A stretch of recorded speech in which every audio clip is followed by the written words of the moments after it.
तो जी ये बन रही है कढ़ाई। आज निसार भट्ट साहब ने स्पेशल कढ़ाई हमारे गेस्ट के लिए तैयार कर रहे हैं। सर भी क्या नाम है अपने होटल का जी? बिस्मिल्लाह होटल सर। बिस्मिल्लाह होटल, माशाल्लाह जी, बड़ा भट्ट कढ़ाई, क्या बात है। अभी आप ये फ्रेश कढ़ाई बना रहे हैं हमारे मेहमानों के लिए।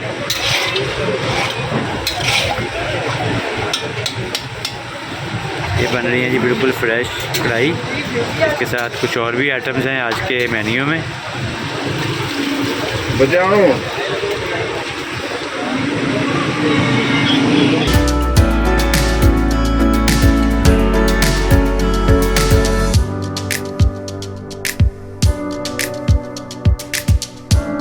यहाँ पे लग रही हैं रोटियाँ ताज़ा ताज़ा।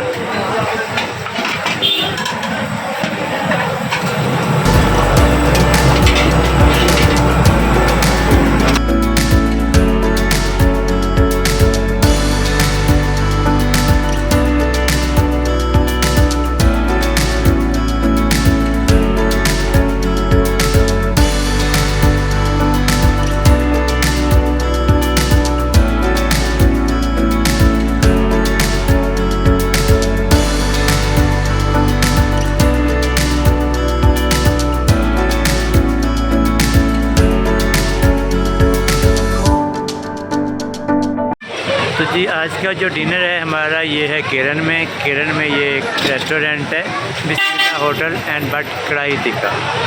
बहुत ही ज़बरदस्त किस्म के इनके खाने होते हैं। ये देखें, ये इनका सेटअप है यहाँ पे बना हुआ। और ये है होटल रेस्टोरेंट जहाँ पे खाना तैयार हो रहा है। तो ये देखें, ये आज के गेस्ट के लिए जो हमारा खाना रेडी हो रहा है। ये निसार भाई हैं हमारे, निसार भट्ट भाई, ये कर रहे हैं कढ़ाइयाँ तैयार। आज का मेन्यू भी कुछ हमने डिफरेंट रखा हुआ है। तो ये कढ़ाई स्पेशल जो है ना तैयार हो रही है यहाँ पे।